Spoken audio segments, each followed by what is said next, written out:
গতকালে জাতির প্রতি ভাষণের কারণ একটাই, সেটা হচ্ছে রাজ্যে রাজ্যে বিধানসভা ভোট চলেছে এবং সেই ভোটকে একলওমায় প্রচার করার জন্য কালকে টেলিভিশনকে ব্যবহার করা হয়েছে। তার কারণ আমি প্রমাণ করে দিতে পারি যে এটা শুধুমাত্রই প্রচার আর হেরে যাওয়ার আসনি সংকেত থেকে বাঁচার চেষ্টা।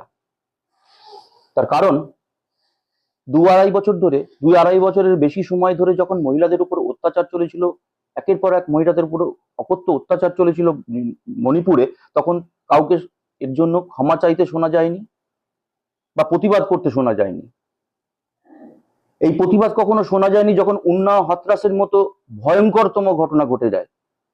এই প্রতিবাদ কখনো শোনা যায়নি যখন বিহারের নালন্দায় বর্বরতম ঘটনা ঘটে।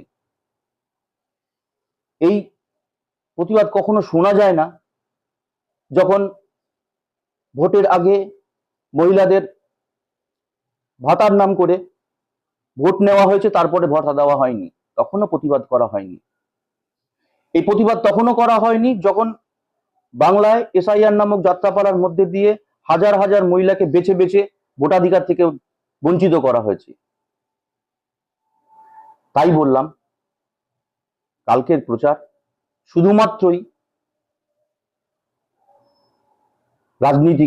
রাজনৈতিক ছিল এবং আসনি সংকেত যে তারা শুনতে পাচ্ছেন তার প্রমাণ ছিল। শুধু সময়ের অপেক্ষা, এই সংকেত বাস্তবে পরিণত হবে 4 তারিখ, এটা আমার বিশ্বাস।